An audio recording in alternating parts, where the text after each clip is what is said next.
Hi all எல்லோரும் ரொம்ப சூப்பராக இருப்பீங்கன்னு நினைக்கிறேன். இந்த வருஷம் எல்லோரும் நிறைய ஆசைகளோடும் கனவுகளோடும் நல்லபடியாக ஸ்டார்ட் பண்ணியிருப்பீங்கன்னு நம்புகிறேன். இந்த வருஷம் உங்கள் எல்லாருக்கும் ஒரு பிளெஸ்ஸிங் இயராக இருக்கணும் அப்படின்னு கடவுள்கிட்ட வேண்டிக்கிறேன்.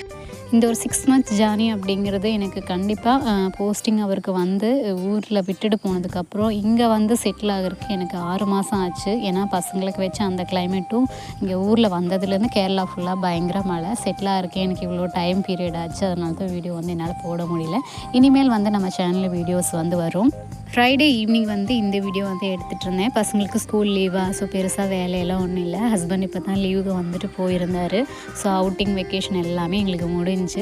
இப்போ எங்கள் ஊரில் ஈவினிங் டைம் தான் தண்ணி வந்து வருது. அந்த டைம் வந்து பார்த்திங்கன்னா வாசல் தெளித்து வாசலெல்லாம் கூட்டி விட்டுட்டு அப்படியே செடிக்கெல்லாம் தண்ணி விட்டுடுவேன். மல்லிகைப்பூ செடியில் இப்போ தான் வந்து கொஞ்சம் கொஞ்சம் மொட்டு வந்து விட ஆரம்பிச்சிருக்கு. நல்லா தண்ணி வந்து விட்டு கொஞ்சம் வந்து பார்த்திங்கன்னா ஃபர்டிலைசரெல்லாம் வச்சு விட்டுருக்கேன்.